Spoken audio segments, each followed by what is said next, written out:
I get excited about is thinking about the personalized health and pricing. Is there's nothing more personal than health. Yes. And so I see it as a way for retailers to have more loyalty by helping their customers achieve their personal objectives for health and nutrition. And then at the other end, to create a race to the top where you have higher margin because you provide more value. Well, and it gets interesting, especially when you start looking at some of these innovative brands that are pushing us into new spaces of food innovation, where a lot of times a young brand has a hard time getting face time to a customer. The merchants are doing their job by putting it on the shelf, being adaptive, finding the way to get it into their range and assortment strategy, but then a lot of the work is left up to the customer to navigate up and down all the aisles of center store to go find that gluten-free option, where now it becomes much more with personalization in terms of your communication across channels, whether it's email marketing or targeted offers that are being delivered at shelf edge, but taking the customer on that treasure hunt into what's truly appropriate for them and helping them navigate their way through that complexity to say, this is my lifestyle choice that I'm making, and this is what's in the best interest of my family. Yeah, I think that's a huge problem. That is, how do you get the new products into the market so consumers can be aware of them?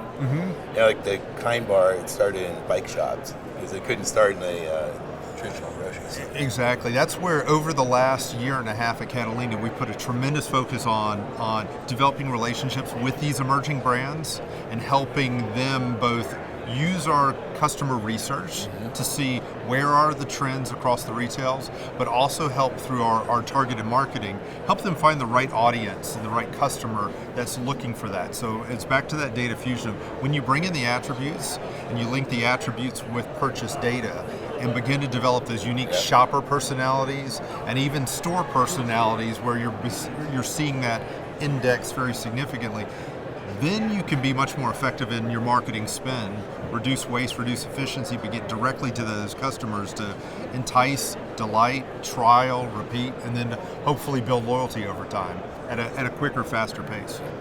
I want to talk to you about price image. How do most retailers think about price image today? You know, I think it's very much an inflection point where you're still looking at a stratification across the industry where the EDLP operators, the high-low operators, and then the hybrid in the middle that's looking for how do I get image right across a set of KVIs and take that in terms of the value proposition with the customer. Where it's getting extremely complex, though, is if we look at the growth of private label and how that's now penetrating into the U.S. market. So I was recently over in London, spent some time with Sainsbury, where their penetration is over 60% private label. And including the perishable sides all the way through, and you see that in a marketplace like UK. Here in the US, many US retailers have started down that path of treating our brand's programs like a brand and investing heavily into that. So now you're having this complexity between, when we think of price image, what role does private label play in addition to that high-low promotional cadence and strategy? So it's getting a bit messy right now to figure out what's the overall architecture for a customer to really walk in a store and know they got value every day, but also see something that surprises and delights them of value from a promotional standpoint. It's interesting what you said about the store brands. Do you see the store brands priced higher than the national brands ever? You know, in some cases, yes. And what's exciting to see is store brands with many mature retailers are really coming into their own, where they're not a store brand. They are truly a brand. I love what I see with Kroger and Simple Truth, $2 billion health and wellness, organic and natural brand.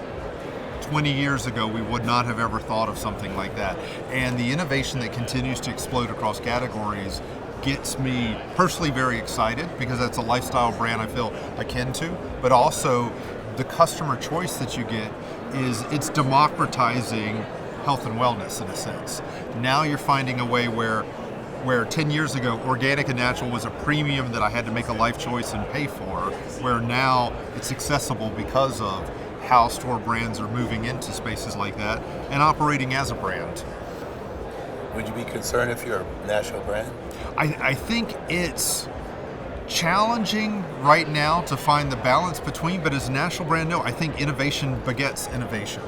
And so what I'm seeing is with many national brands, now they're beginning to look at where are innovative companies coming along, and how can they also partner with them or infuse capital or a potential acquisition that helps provide a startup brand scale that they can take across the marketplace at a faster approach than you may be able to see through traditional distribution channels. So I think it's a good counterpoint that we'll see that will enable more efficiency for the customer. Mm-hmm. As you look at as we go digital, and then digital embedded in with the in-store experience, as people are able to search for what they want, do you see that brand loyalty might turn into more attribute loyalty?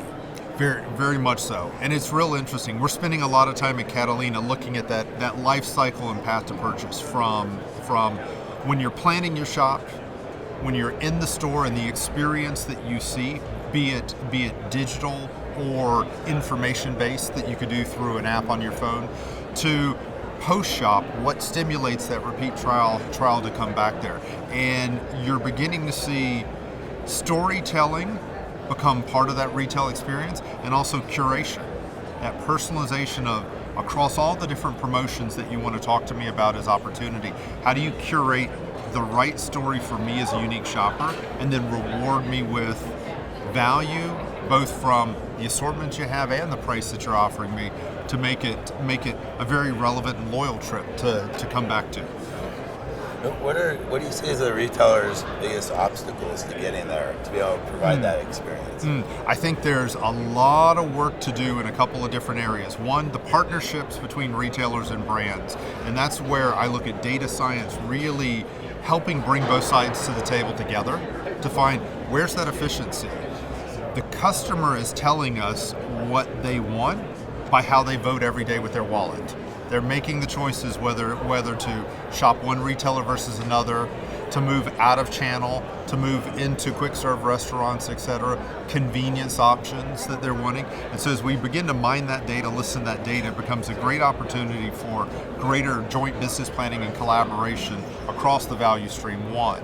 Then secondarily, where I think an interesting piece of innovation will come in the future is through a very unlikely partner inside retailers, and that's the HR side of the equation.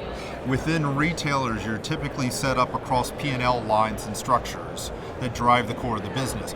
But I see a point in time where org design will come to the forefront of where innovation's needed, and you begin to look much more customer-facing from teams that are solution-oriented and are merchandising, pricing, and inventorying across a customer need state, rather than our traditional center store, HBC lines that we've had for 100 years.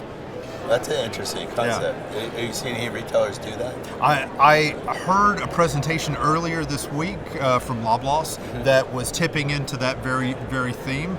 But quite frankly, this is part of what comes when you're married to a org psychology professional who constantly gives you a 360 at the dinner table every night. So it's really looking into how, as we begin to use data to change the technology and the communication with the customer, how do we then look at our organizational structure?